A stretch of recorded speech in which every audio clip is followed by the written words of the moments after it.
Sa libong taong digmaan ng mga tao at mga demon ay nagkaroon ng pansamantalang kapayapaan matapos magkaroon ng Demon King na hindi ganong interesado sa pakikidigma. Pero katapos lang ng 300 taon pagsapit ng taong 2826 na ay muling sumiklab ang digmaan ng dalawang panig matapos namang magsagawa ng pag-atake ang mga demon sa pamumuno ng panibago nilang Demon King.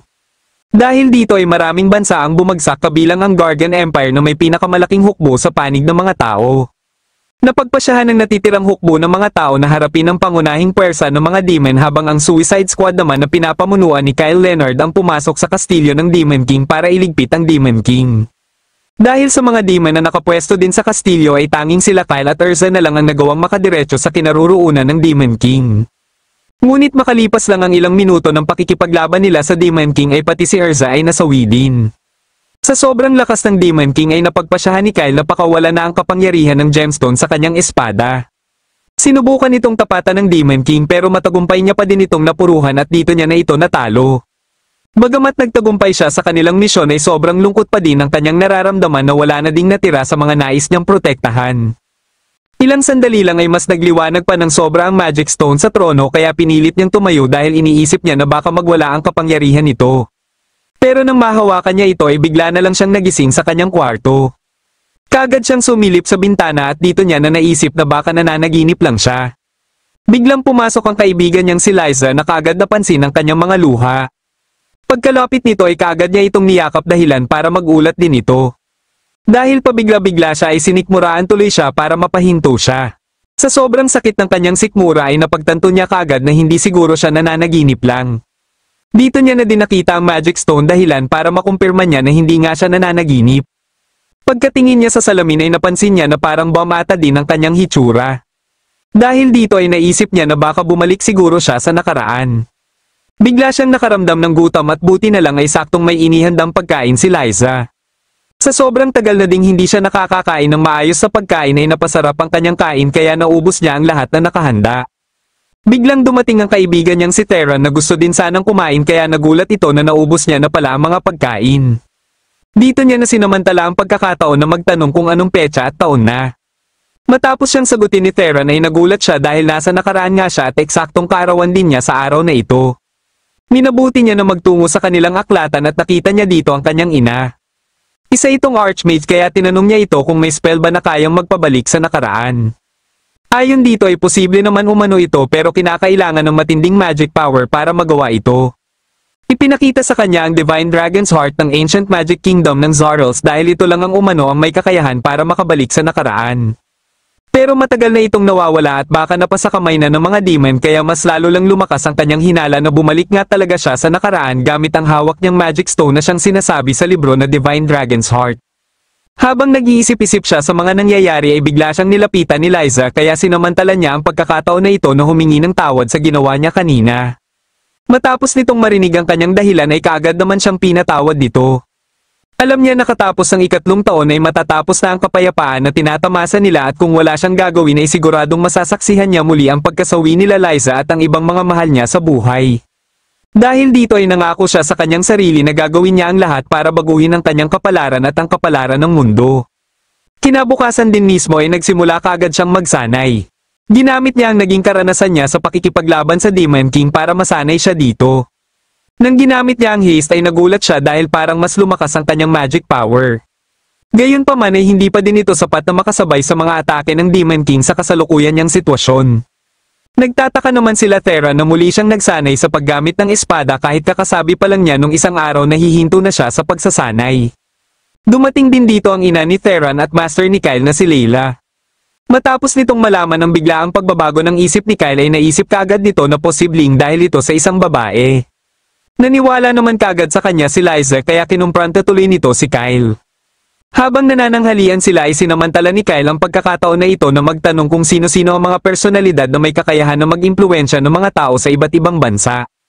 Kabilang sa mga naisip nila Layla ay ang hari, highest ranked priest at ang hero na si Randolph na tumalo sa dating Demon King 300 taon na ang nakakaraan. Sa isip-isip ni Kyle ay ang pagiging hero lang siguro ang kaya niyang makamit sa loob ng 2 taon kaya ito ang pagtutuunan niya. Alam niya na para mangyari ito ay kakailanganin niya ng pera, koneksyon at syempre ang swerte. Bagamat hindi niya pa masabi ang kanyang mga rason bakit gusto niyang maging hero ay nararamdaman na ni Theron na may tinatago siya. Pero dahil nagtitiwala ito sa kanya ay sinuportahan na lang siya nito. Kinabukasan ng umaga ay kinausap niya si Layla sa kanyang desisyon na maglakbay. Balak niya na isama si Theron at buti na lang ay si Layla na mismo ang nagrekomenda sa kanya na gawin ito. Ipinalam niya din ito kay Liza at kahit gusto nito na sumama sa kanya ay hindi siya pumayag dahil alam niyang hindi papayag ang mga magulang nito. Nangako na lang siya na babalik siyang ligtas para hindi ito masyadong mag-alala sa kanya. Minabuti niya na magpasama na din dito na mamili ng mga dadalhin niya sa kanilang paglalakbay. Ilang sandali lang ay nakakita sila ng elf na nakilala niya kagad kaya nilapitan niya ito. Tinawag niya ito sa totoong pangalan nito dahilan para magulat ito dahil iilan lang ang nakakaalam ng totoong pangalan nito. Para hindi ito mag-eskandalo ay napilitan na lang siya na patulugin ito. Ang problema ay si Liza naman ngayon ang kailangan niyang pakalmayin. Dinala nila ang babaeng elf na si Erza sa kanilang bahay para dito siya makapagpaliwanag. Dahil hindi niya pa pwedeng sabihin ang rason bakit alam niya ang totoong pangalan ni Erza ay iminungkahi niya na lang na magkaroon sila ng application of contract para mapanatag ito na hindi niya gagamitin ang totoong pangalan nito sa kasamaan. Pero dahil isinasagawa lang ito sa kabilugan ng buwan ay kailangan pa nilang maghintay na sumapit ito. Ang problema ay nakatakda na ang kanyang pag-alis bukas kaya wala na itong nagawa kundi sumama na lang din sa kanya. Hindi na din nagpapigil pa si Liza na sumama sa kanila at wala na din siyang nagawa pa dito. Una nilang destinasyon ay ang Sunguard Mountains dahil sa mga kayamanan na nakatago dito. Para mabilis silang makarating sa kinaroroonan ng treasure ay nagpa siya si Kyle na maghukay sila at para na din hindi nila makaengkwentro ang mga patibong. Bagamat kinakailangan ng tiyaga ang ganitong estratehiya ay hindi naman sila nabigo dahil kinabukasan din mismo ay narating na nila ang kinaroroonan ng mga kayamanan. Habang abala sila Theron sa mga treasure ay sinamantala ito ni Kyle na puntahan ng kanyang espada. Sinalubong siya ng facsimile ng Magic Queen Sildonia Zorals o mas kilala niya sa pangalang Sildonia kaya kaagad niya itong pinatahimik baka marinig ito nila Erza. Hindi na muna siya masyadong nagpaliwanag at sinimulan niya na kaagad ang final trial o ang pagbunot sa espada. Dahil dito ay nabasa ni Sildonia ang kanyang memorya kaya nalaman nito na galing siya sa hinaharap. Pumasok dito sila Liza kaya nagkunwari na lang siya na aksidente niyang nakita ang espada at si Sildonia. Nagkaroon muna sila ng kaunting pag-uusap para maipakilala ni Sildonia ng maayos kina Liza kung sino talaga siya. Katapos ay kagad din silang nagtungo sa bayan para mamili ng mga kakailanganin nila sa paglalakbay. Nakilala nila ang shopkeeper na si Fesba at ito ang gumabay sa kanila. Nang makita ni Kyle ang dragon leather armor ay kagad niya itong binili. Pumili din sila Liza ng mga gusto nilang bilhin at pati ang mga magic stones at magic potions ay binili din lahat ni Kyle. Katapos nilang mamili ay napagpasyahan ng iba na maglibot-libot muna kaya sinamantala ni Kyle ang pagkakataon na ito na makipag-usap kay Sildonia dahil may gusto siyang makumpirma. Ito ay kung posible bang mabago ang hinaharap na siyang layunin niya. Base sa teorya ni Sildonia ay posible ito sapagkat naniniwala siya na walang single timeline na para bang ang kanyang kaluluwa umano ay tumalon lang sa kabilang sanga. Ito ang rason kung bakit pati ang Divine Dragon's Heart ay sumama din sa kanya. Ibig sabihin lang nito ay dalawa na ang Divine Dragon's Heart sa kasalukuyan. Posible na ang rason kung bakit isa lang ang hawak ni Kyle ay dahil sa Forbidden Magic na Fusion Spell. Isa itong spell para mapalakas ang magic power ng isang nilalang. Malaki ang posibilidad na nangyari kay Kyle ang Fusion Spell nang hindi nalalaman ni Kyle kaya dito na din napagtanto ni Kyle kung bakit parang mas lumakas ang kanyang magic power. Dahil dito ay malaki din ang posibilidad na makagamit siya ng pinakamataas na level na spell sa hinaharap. Pagsapit ng gabi habang pinagmamasdan ni Erza ang kabilugan ng buwan ay bigla niyang naalala ang kasunduan nila ni Kyle. Kagad niyang hinanap si Kyle na katatapos lang magsanay. Gusto sana ni Kyle na sa susunod na lang nila isagawa ang application of contract pero hindi siya pumayag dahil nakataya dito ang totoo niyang pangalan. Sa kanilang lugar ay karaniwan palang nagsasabihan ng totoong pangalan ng dalawang nag-iibigan na nangako na magsasama habang buhay. Kaya hindi niya akalain na gagawin niya ang contract sa taong kalahating buwan niya palang nakikilala. Bago matapos ang ritual ay biglang hinalikan ni Kyle si Erza na siyang ikinagulat ni Erza. Dito lang nalaman ni Kyle na isinasagawa lang pala ang paghalik sa seremonya ng kasal na mismo. Dahil dito ay nakatikim tuloy siya sa bagsik ng salamander ni Erza. Kinabukasan ng umaga ay lumakad din sila kaagad papuntang Arkhen. Misyon naman nila dito ay makuha ang loob ni Princess Melina. Pero alam ni Kyle na katapos ng 2 araw ay masasawi si Princess Melina habang nasa daan patungong Saints Village at isang Hydra ang salarin.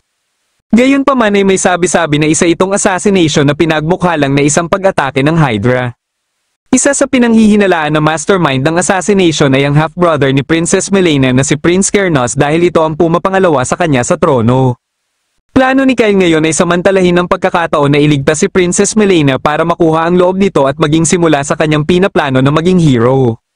Makalipas ang 2 araw ay umalis na ng Arkhen sila Princess Melena para magtungo ng Saints Village. Para masundan nila ito nang hindi sila nahahalata ay nag-transform si Sildonia sa Anyong Hawk. Lahat ng nakikita niya ay nakikita din nila Kyle sa kanyang espada. Ilang sandali lang ay bigla na lang may umatake sa karwahe kaya dali-daling kumilos si Kyle para magtungo dito. Matapos mailigpit ng mga kalaban ng mga kawal ay sinabuyan nila ng magic powder ang karwahe. Pagkadating ni Kyle ay mabilis niyang sinugod ang mga ito para patulugin. Matapos nilang makumpirma na buhay pa ang prinsesa ay bigla namang nagpakita dito ang mga hellhounds. Nilabanan nila ang mga ito ngunit parang hindi nababawasan ng mga ito sa sobrang dami nila. Ilang sandali lang ay nakaramdam sila ng pagyanig at alam ni Kyle na papalapit na sa kanila ang Hydra. Bago pa makalapit ang mga ito sa kinaroroonan nila ay napagpasyahan ni Kyle na salubungin ito. Sa tulong ni Sildonia ay nalalaman niya ang eksaktong lokasyon nito. Ngunit nang makita niya na ito ay nagulat siya sa dami ng ulo nito dahil alam niyang nakadepende sa dami ng ulo ang lakas ng isang Hydra. Pero dahil may karanasan na siya sa pakikipaglaban sa isang Hydra ay alam niya na kung ano ang mga atake nito na dapat niyang iwasan. Ilang sandali lang ay nagkaroon siya ng pagkakataon na mapuruhan ng isang ulo nito. Ngunit makalipas lang din ng ilang segundo ay natubuan lang ito ng panibagong ulo. Sinusubukan niyang gumamit ng mga magic stone ngunit hindi man lang ito nagpapakita ng panghihina. Naisip niya na punteryahin na ang dibdib nito at kaagad niya itong nilagyan ng mga explosion stone. Dahil dito ay sumabog ang buong katawan nito at hindi na ito nakapag-regenerate pa. Pagkabalik niya ay sakto din katatapos pa lang nila Urza na iligpit ang mga hellhounds. Ipinakita sa kanya ni Theron ang lalagyan ng magic powder na isinaboy kanina ng mga kalaban at ito pala ay nang-aakit sa mga halimaw.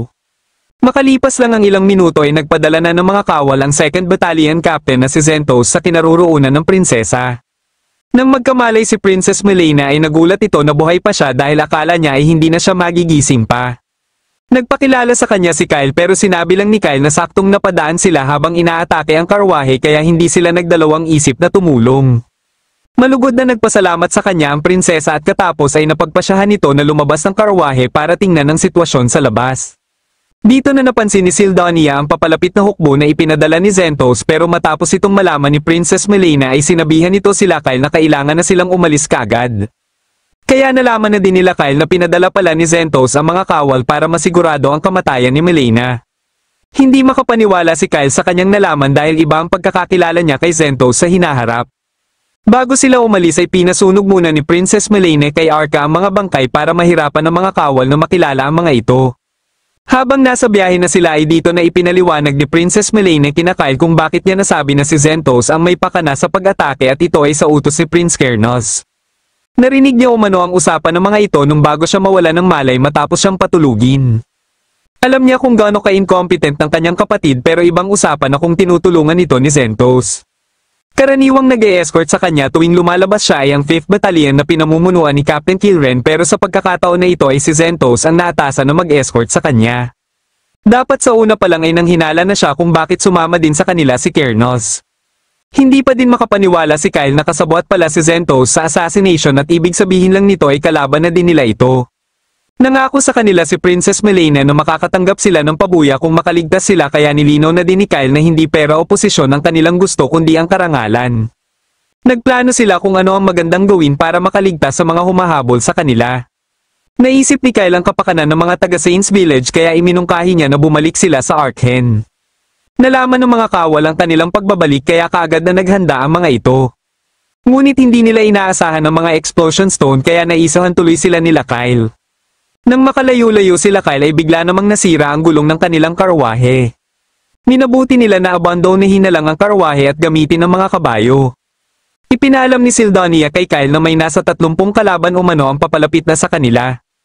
Kaya napagpasyahan ni Kyle na dapat ay may maiwan sa kanila para harangan ng mga kalaban at napili niya si Theron. Pagkadating ng mga kalaban ay kaagad na ipinaalam ni Theron sa mga ito na sumusuko na siya.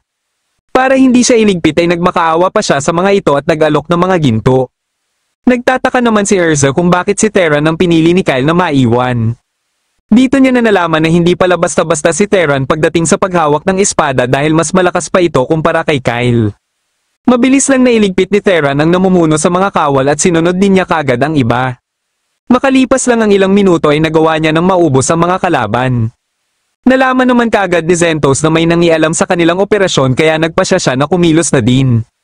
Matapos makita ni Sildonia si Zentos ay kaagad siyang nag-report kay Kyle. Ngunit bigla siyang inatake ni Zentos dahil alam pala nito na sinusundan niya ito. Dito na napagtanto ni Kyle na si Zentos na ang papalapit sa kanila. Pinagtago niya muna sila Princess Milena dahil haharapin niya muna si Zentos. Kahit ayaw niya sana itong kalabanin ay wala na siyang magagawa pa. Pagkadating ni Zentos ay nakiusap pa siya dito na sumuko na lang dahil ayaw niya itong iligpit. Maliban dito ay tinanong din niya kung bakit pumayag ito na sundin ang utos ng prinsipe na ipapatay si Princess Milena. Ngunit hindi siya nito sinagot kaya wala na siyang nagawa kundi kalabanin ito. Pagkasugod nila pareho ay ginamit ni Zentos ang kanyang illusion magic pero nailagan lang ito ni Kyle na siyang ikinagulat niya. Alam na pala ni Kyle kung paano siya makipaglaban dahil siya mismo ang nagturo dito para maging magic swordsman. Pero gayon pa man ay ramdam pa din ni Kyle ang lakas ng kanyang mga pisikal na atake. Habang nasa kalagitnaan na sila ng kanilang labanan ay muling nakiusap si Kyle kay Zentos na sumuko na lang ito dahil ayaw niya talaga na masawi ito. Pero hindi pa din ito nakinig sa kanya at sinigurado nito na sa susunod umano na atake nito ay katapusan niya na. Pagkasugod nilang dalawa ay hindi nito inaasahan na bibigay na pala ang kanyang espada. Kaya sinamantala ni Kyle ang pagkakataon na ito at napuruhan niya si Zentos. Bago ito tuluyang malagutan ng hininga ay humingi pa ito ng tawad. Dahil dito ay mas lalo lang nalungkot si Kyle na ang isa sa gusto niya sanang protektahan ay siya mismo ang tumapos. Pagkadating nila Princess Milena kasama na ang 5th Battalion ay kaagad nilang dinakip si Prince Kernos. Katapos ay dinala naman ni Princess Milena sila Kyle sa kastilyo para personal silang makaharap ng kanyang ama at hari ng Zirgus Kingdom. Nangako ito kina Kyle na mabibigyan umano sila ng karampatang pabuya sa ginawa nilang kabayanihan. Para hindi mag-isip ng kung ano-ano ang mga mamamayan ng Zirgus ay ipinalabas ng kaharian na inatake si Princess Milena dahilan ng pagkasawi ng mga kawal kabilang na si Zentos. Habang si Prince Kernos naman ay ipinalabas na nasugatan kaya dinala muna ito sa courtem para magpagaling. Ginawaran si Kyle ng Saint Randy Naire Medal bilang pagkilala sa kanyang kabayanihan dahilan para opisyal siyang kilalanin ng hero. Walang kaalam-alam si Princess Milena na ang mastermind pala sa kanyang assassination ng mismong hari. Buti na lang ay naalala pa ni Kyle ang mga maling desisyon nito nang sumiklab ang Great Invasion ng mga demons na nagdahilan sa pagbagsak ng mga dwarves at ng Zirgus Kingdom. Alam din niya na ito lang ang may kakayahan na mag-utos kay Zentos na ipaligpit si Princess Milena. Para mabago ang hinaharap ay kailangan talaga palitan na ito ni Princess Milena. Para hindi masira ang imahe nito ay ipinakalat na lang na nagkaroon ito ng heart attack. Nang magkausap muli sila Kyle at Princess Milena ay nalaman ni Kyle na may fiancé na pala ito at ito ay ang 3rd prince ng Gargan Empire na si Prince Mazer. Nabuo ang kasunduan na ito matapos makuha ng Zirgus ang Keren. Pero isa lang itong sekretong kasunduan at plano ni Princess Milena na tanggihan ito. Para mangyari ito ay nais niyang ipadala si Kyle sa Keren para iparating sa governor dito na pinuputol niya na ang kasunduan. Iniisip ni Kyle kung ano ang gagawin ng Gargan Empire dito pero ang mas iniisip ni Sildonia ay posibleng may kinakaharap ding problema ang Keren at napapansin na ito ni Princess Milena. Malaki siguro ang tiwala sa kanya ni Princess Milena na mareresolba niya ito. Bago sila magtungo sa Keren ay dumaan muna sila sa shop para mamili ng mga kailangan nila. Nakakuha si Terran dito ng bagong espada pero dahil hindi ito kasing ganda ng kay Kyle ay iminungkahi ni Sebas na baka makahanap siya ng magandang espada sa Keren sapagkat kilala itong pagawaan ng mga dekalidad ng mga sandata. Nang papalapit na sila sa Keren ay nakita nila ang mga Wyvern Knights ng Gargan Empire na papunta din sa Keren. Iniisip nila na sana ay walang kinalaman ang sadya ng mga ito sa Keren sa kanilang misyon. Pagkadating nila ng Keren ay tinakpan ni Urza ang kanyang tenga dahil sa dami ng mga dwarves na naninirahan dito. Nang makaharap na nila ang ambasador na si Miranda ay nakilala din ito kaagad ni Kyle. Nalaman nila na si Miranda pala ang naging tutor ni Princess Milena kaya malapit din sa isa't isa ang mga ito. Ang problema nila ngayon ay matagal na umanong hindi tumatanggap ng bisita ang governor. Pero dahil obligado itong harapin ng emissary ng kaharian ay susubukan nila itong puntahan. Minabuti ni Terra na maghanap na lang muna ng mga chika babes dahil wala din naman siyang maiaambag pagdating sa negosasyon. Pagkadaan nila ng Gargan Embassy ay nakita nila dito ang ambassador ng Gargan kasama ang second highest rank ng court sorcerer ng Gargan na si Alzard. Nalaman nila na patungo din ang mga ito sa bahay ng governor. Natuwa naman si Alzard matapos nitong makilala si Kyle dahil naging classmate pala ito ng ina ni Kyle nung nag-aaral pa sila ng mahigit 20 taon na ang nakakaraan.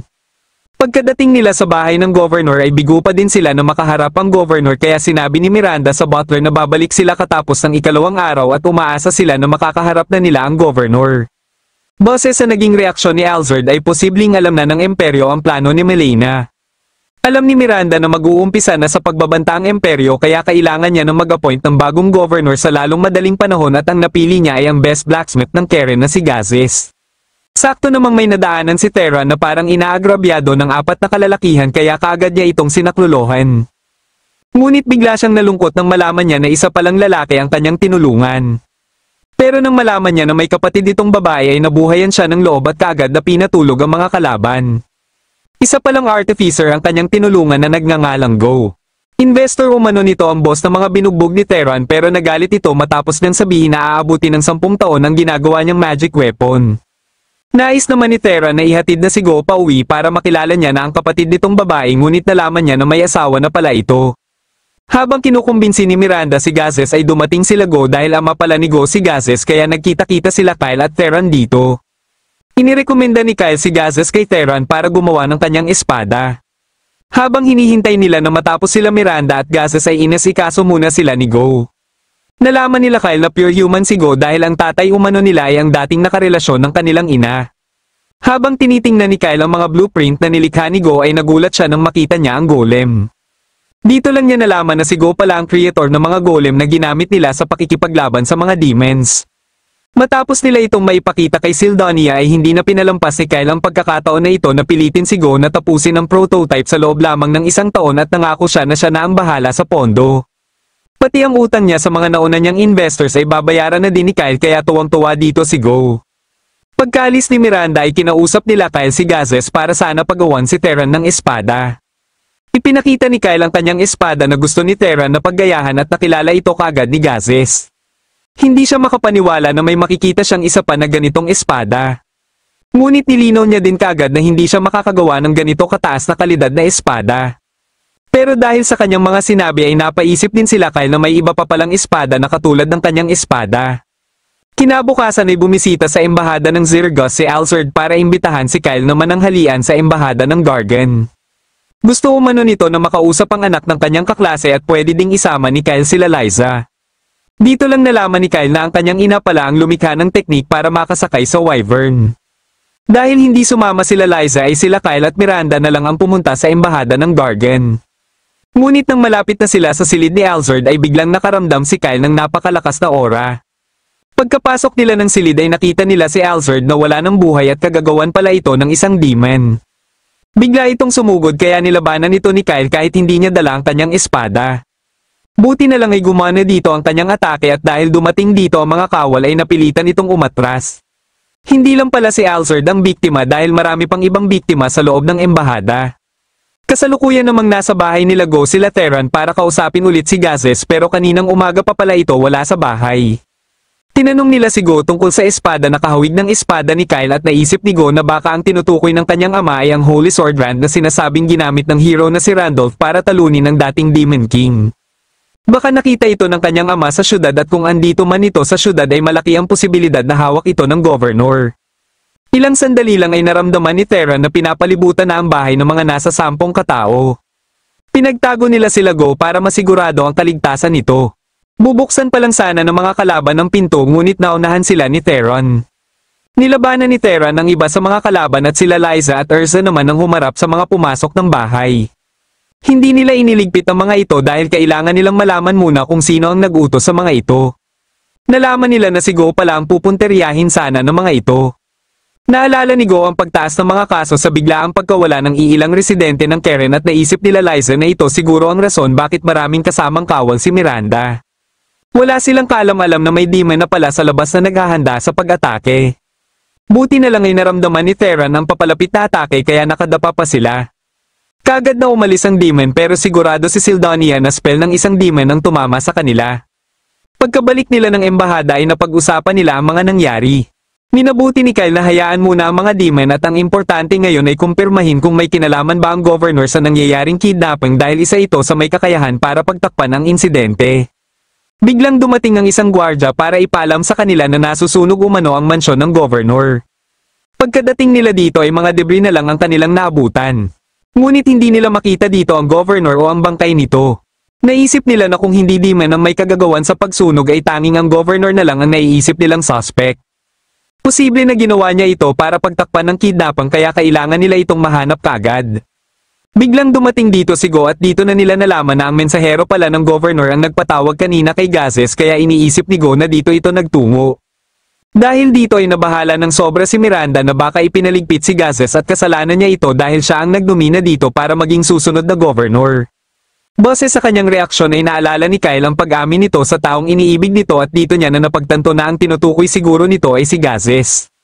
Inalala niyang mabuti ang naging usapan nilang dalawa at baka may nabanggit ito na mahalagang impormasyon. Dito niya na naalala ang nabanggit nitong underground passage na sana ay nalaman nito kaagad. Dahil dito ay kaagad niyang ipinaalam kina Theron na pupunta siya sa mansyon ng governor at napagpasyahan naman nila Theron na sumama sa kanya. Pagkadating nila sa mansyon ay nakiusap sila kay Erza na mag-summon ito ng gnome para mas mapabilis ang kanilang paghahanap sa underground passage. Bagamat hindi ito madali para kay Erza ay wala na siyang nagawa kundi pumayag na lang. Makalipas ang ilang oras ng paghahanap ay natunto na din nila sa wakas ang underground passage. Kaagad silang pumasok dito at nakita nila sa unahan ng isang bangkay. Ito pala ay ang butler ng governor na nakaharap nila nung isang araw. Nalaman kaagad ni Sildonia na isa itong ritual para palitan ng life energy na maging magic power. Pero kung sumobra ang magic power na maiipon ay posible itong sumabog at kaya nitong wasakin ang kalahati ng syudad. Biglang naramdaman ni Sildonia na may paparating at ito pala ay ang mga demon na sila Garnies at Yuliga umatake kanina. Mabilis silang nagtago at buti na lang ay hindi sila naramdaman ng mga ito. Base sa pag-uusap ng mga ito ay nalaman nila na may tao pala ang nakikipagtulungan sa mga ito. Inutusan lang pala sila ng kanilang kasabwat na gumawa ng eksena para mapagtakpan ang kidnapping. Ngunit hindi pa din sang-ayon si Yuliga sa ginawa ni Garnies na iligpit ang mga nasa embahada. Katwiran ni Garnies ay kailangan nilang sundin ang utos sa kanila para makuha nila ang kanilang ninanais at maibigay ito sa Demon King. Pagkaalis ng mga ito ay nakahinga na din sila Kyle ng maluwag. Pero hindi na sila nagsayang pa ng oras at kumilos din sila kagad para hanapin ang governor at si Gazes. Ilang sandali lang ay nakita nila sa unahan si Gazes na nakagapos. Kagad nila itong nilapitan at andito din pala ang governor na si Bax. Matapos nitong malaman na ipinadala sila ng Zirgus Kingdom ay mas nagalit lang ito. Nais nito na protektahan ng Keren dahil maliban sa sinasakop na sila ng Gargan ay sinusubukan pa silang kontrolin ng Zirgus. Biglang nagsalita si Gazes tungkol sa nalalapit na pagkaubos ng Keren Orvanes at ito pala ang ikinakatakot na mangyari ni Bax. Kung mangyari ito ay tuluyan ng babagsak ang Keren at siguradong makokontrol na sila ng tuluyan ng Zirgus o di kaya ay masasakop ng Gargan. Ayaw itong mangyari ni Bax at ito ang rason bakit siya nakikipagtulungan sa mga demon. Iniisip ni Kyle na sinasamantala ng mga demon ang kahinaan ni Bax pero biglang dumating dito si Garnies at nilinaw sa kanya na maayos umano silang nakipagkasundo kay Bax. Nang magising si Miranda ay muli lang itong nalungkot kaya pinalakas ni Go ang kanyang loob dahil naniniwala ito na mahahanap nila Kyle si Gazes. Nalaman nila Kyle na ang hinihingi pala na kapalit nila Garnies sa pagtulong kay Bax ay ang Holy Sword Brand. Sinamantala ni Kyle ang pagkakataon na ito na alamin ang iba pang mga pinaplano nila Garnies at naging matagumpay ito kaya nakakuha pa sila ng ibang impormasyon. Nahinto lang sa pagsasalita si Garnies nang dumating dito si Yuliga. Napagpasyahan ni Garnies na tapusin na dito ang kanilang pakikipagtulungan kay Bax at tatapusin na nila ang mga ito. Pinilit ni Bax na tumayo para makiusap kay Garnies kaya pinatulog na lang ito ni Theron at pinaubaya muna kay Gazes. Sila Liza at Erza ang humarap kay Yuliga at si Kyle naman ang humarap kay Garnies. Habang si Theron naman ay mas pinili na hanapin muna ang Holy Sword Brand. Hindi siya masyadong nag-aalala kina Erza dahil alam niyang ayaw ni Yuliga na pumatay at hindi din ito seryoso. Ipinakita niya kay Sildonia ang nakuha niyang magic item kay Bax kaya nalaman niya na ito pala ang parang magtuturo sa kinaruruunan ng Holy Sword. Nang binasag niya ito ay dito niya na natunto ng pinagtataguan ng Holy Sword. Nahihirapan naman si Kyle na makalapit kay Garnies dahil sa sunod-sunod na atake nito na hindi man lang ginagamitan ng incantation. Biglang sumigaw si Theron na nahanap niya na ang Holy Sword dahilan para mabahala sila Garnies. Sinamantala ni Kyle ang pagkakataon na ito na umatake at gayon din ang ginawa nila Erza at Liza. Bagamat nakaiwas si Yuliga ay hindi naman nakaiwas si Garnies sa atake ni Kyle. Ang problema pa ay ang sungay niya ang napuruhan ni Kyle na siyang pinaka-importanting parte ng mga demons. Iminungkahi ni Kyle na ipagpaliban muna nila ang labanan dahil may kasama silang may sakit at sugatan. Ipagpapatuloy na lang nila ito makalipas ang 3 araw at isa na itong duelo. Kung mananalo sila Garnies ay makukuha nila ang Holy Sword at ang naputol niyang sungay. Pero kung sila Kyle naman ang mananalo ay kailangan sabihin nila Garnies ang tungkol sa mga demons kabilang ang kung sino-sino pa ang mga nanghimasok sa human society at ang mga plano ng mga demons. Napilitan na lang sila Garnies na pumayag at umalis na sila. Umakyat din kagad sila Kyle kaya labis ang tuwa ni Miranda matapos nitong makita na buhay pa si Gazes. Dahil maraming gustong malaman si Kyle tungkol sa mga ginawa ni Governor Bax ay kinausap din niya kaagad si Gazes. Sinubukan pa umano nito na pigilan si Bax pero hindi ito nakinig at pinagbantaan pa siya na ipapaligpit sila Go at Miranda kung hindi siya susunod sa mga inuutos nito. Katapos niyang sabihin ang lahat na kailangan ni Kyle ay dito na nila napag-usapan ng Holy Sword. Gusto ni Kyle na si Terra na ang humawak nito at para hindi na kumontra pa si Gazes ay ipinaalala niya na lang dito kung ilang beses nilang iniligtas ang mga mahal nito kabilang na ang buhay nito. Pero binigyan niya ito ng mithril dahil alam niyang matutuwa ito. Nakiusap din siya dito na igawa siya ng isang sandata na gagamitin niya sa duelo nila ni Garnies. Hindi na nakatanggi pa dito si Gazes at kaagad niya itong sinimulan. Kinausap naman ni Kyle sila Erza at Liza para sana sabihin sa mga ito na si Terran na lang ang haharap kay Yuliga. Pero matapos niyang makita ang pagkasabik ng mga ito na makaharap muli si Yuliga ay hindi niya natinuloy ang sasabihin niya sana. Sa halip ay sinabihan niya na lang si Terran na huwag hahayaan na makatakas ng buhay si Yuliga. Katapos ay pinuntahan naman nila ang Catalyst para isalin sa Divine's Dragon Heart ang naipong magic power. Sa pamamagitan nito ay masisigurado nila na hindi ito sasabog bigla na magdadahilan sa pagkawasak ng Karen. Hindi din nila sinayang ang 3 araw at ginamit nila ito sa pagsasanay para sa paghahanda sa nalalapit na duelo. Pagsapit ng nakatakdang araw ay bumalik na sila sa underground passage pero wala pa dito sila Garnies. Kaya minabuti nila na kumain muna habang naghihintay. Makalipas ang ilang minuto ay dumating na din dito sila Garnies. Dahil maliit masyado ang area para sa 2 duelo ay iminungkahi ni Kyle kay Garnies na lumipat sila ng ibang lugar. Pumayag naman kagad dito si Garnies dahil kampante siya na madali lang niyang matatalo si Kyle. Pagkaalis nila ay naghanda na si Yuliga at gagamitin niya umano ang totoo niyang kapangyarihan sa duelo na ito. Una niyang inatake si Liza pero hindi naman pumayag si Erza na manood na lang sa kanyang ginagawa. Ginamit ni Erza ang kanyang salamander at gnome at sinasamantala naman ni Liza ang pagkakataon na ito na umatake din. Kahit hindi nila napupuruhan si Yuliga ay nakikita naman ni Terra na maganda pa din ang kanilang ipinapakita. Pagkasugod ni Yuliga ay ginamit muli ni Erza ang gnome kaya hindi tuloy nakita ni Yuliga ang gagawing atake ni Liza. Hindi niya matanggap na naisahan siya kaya muli siyang sumugod ngunit naisahan lang ulit siya ni Liza. Muli siyang umatake pero nakaka-counter lang siya ni Liza hanggang sa magkaroon ng pagkakataon si Erza na makaatake gamit ang kanyang salamander. Sa sobrang lakas ng atake ng salamander ay kampante sila na hindi na makakaligtas pa dito si Yuliga. Ngunit ilang sandali lang ay nagulat na lang sila nang makita nila ito na buhay pa. Pagkadating nila Kyle sa paggaganapan ng kanilang duelo ay hinanap muna ni Garnies ang kanyang sungay para masigurado na dinala nga ito ni Kyle. Hindi na din sila nagpaligoy-ligoy pa at kaagad na nilang sinimulan ang kanilang duelo. Naunang umatake si Kyle pero sinanggalang ito ni Garnies kaya nagawa nitong makakounter. Naramdaman niya kaagad na naiiba na ang lakas nito kumpara nung una silang magkaharap. Sinubukan niyang makipagsabayan pero luging-lugi siya sapagkat binabatuhan lang siya ng mga spell nito. Dahil dito ay ginamit niya na ang sungay nito pantakot para hindi ito basta-basta na lang na umatake. Inihagis niya ang sungay at katapos ay bigla niyang inatake si Garnies na hindi na nakaiwas pa. Hindi inaasahan ni Garnies na ang kabilang banda pala ay ang pinakasentro na mismo ng Karen. Hindi makapaniwala si Yuliga kung paano nagagawa ni Liza na makasabay sa bilis nito kaya tinanong na nito si Liza. Dito niya na nalaman na kahit pala mas mabilis ang kilos niya kay Liza ay madali naman mabasa ang mga gagawin niyang atake. Kaya naisip nila Erza na kulang pa siya sa karanasan sa pakikipaglaban at hindi niya naman ito itinanggi. Alam niya na hindi niya magagawang manalo pa sa duelo kaya sumuko na lang siya. Isa pa ay kailangan niyang bumalik ng buhay dahil ito ang utos sa kanya.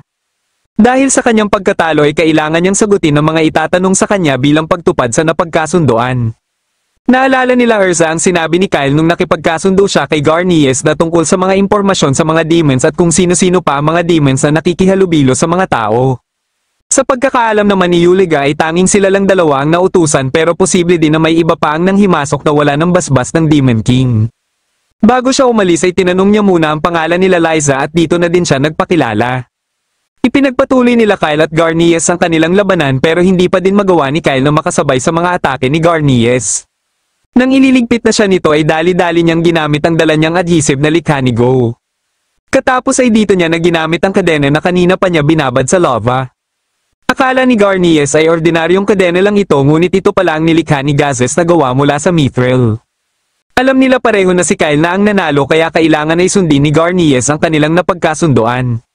Habang sinasagot nito ang mga katanungan ni Kyle ay may inihahanda na pala itong atake para kay Kyle. Nalaman ni Kyle na may mga demon din pala na ayaw sa pamamalakad ng kasalukuyang Demon King Ruiza dahil ang gusto ng mga ito ay makipagdigma lang sa mga tao. Pero dahil sa tindi ng kapangyarihan ng Demon King ay hindi madali na agawin ang trono dito. Tinanong na din ni Kyle kung may demon ba na Blackwinged at Hornless na kandidato para sa trono. Ayon kay Garnies ay hindi pa niya naririnig na may ganitong kandidato at parang imposible din itong mangyari kung wala itong sungay. Matapos makuha ni Kyle ang mga nais niyang kasagutan ay napagpasyahan niya na iligpit na si Garnies. Dito na pinaatake ni Garnies ang kanyang alagad ngunit alam na pala ito ni Kyle. Bigla namang sinugod ni Theron si Yuliga pero ang punteriya pala niya ay ang nilalang naaatake din sana kay Yuliga. Alam ni Yuliga na kagagawa nito ni Garnies dahil ayaw nito na ipagsabi niya sa Demon King o sa ibang demon ang nangyari sa sungay nito.